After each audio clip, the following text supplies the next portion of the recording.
Сәлем баршаларыңызға, қалайсыздар? Бүгін мен үйде қатырма нан жасадым. Нанға қажетті заттар: су, ұн, тұз, жұмыртқа қажет. Жұмыртқамызды жарып, судың ішіне саламыз да, тұзымызды салып, бір массада араластырып аламыз, жақсылап тұрып. Араластырып алған жұмыртқамыз бен суымызды оның үстіне құйып, жақсылап бір массада, аса қатты, жұмсақ емес, қатты да емес, бір массада теста илейтін боламыз.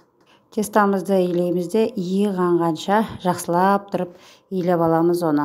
Илеп алған тестамызды 5-10 минутқа салафанға салып тындырып қоямыз. Тестамызды аламыз да, 2 бөлікке бөліп, бір бөлігін салафанға салып қоямыз. Бірінші бөлігін аламыз да, оны оқтаумен жақсылап сеуіп тұрып, жақсылап тұрып жаямыз. Сіздер домалақ қылып жаюға тырысыңыздар. Мына жерде менің тестам сопақ болып кетті. Тестамызды жұп-жұқа қылып жайып аламыз. Жайып алған тестамыздың үстіне сары май құйып, жақсылап тұрып оны жағып аламыз. Негізгі қатырма нандарыңызға ең жоғарғы процентті май жаққандарыңыз дұрыс. Андай ең төменгі процентті май жақтыңыздар, оның тестаның бәрі су болып қалатын болады.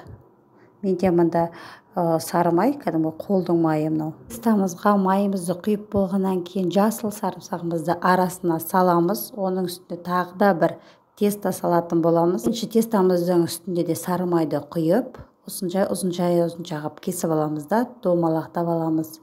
Домалақтап алғандарыңызды кішкене қолдарыңызбен басып жіберсеңіздер болады. Оны жұқалап оқтаумен жайып аласыздар. Жайып алғаннан кейін табаларыңызға майды құйып, қызартып, екі жағын қызартып пісіріп алуға болады.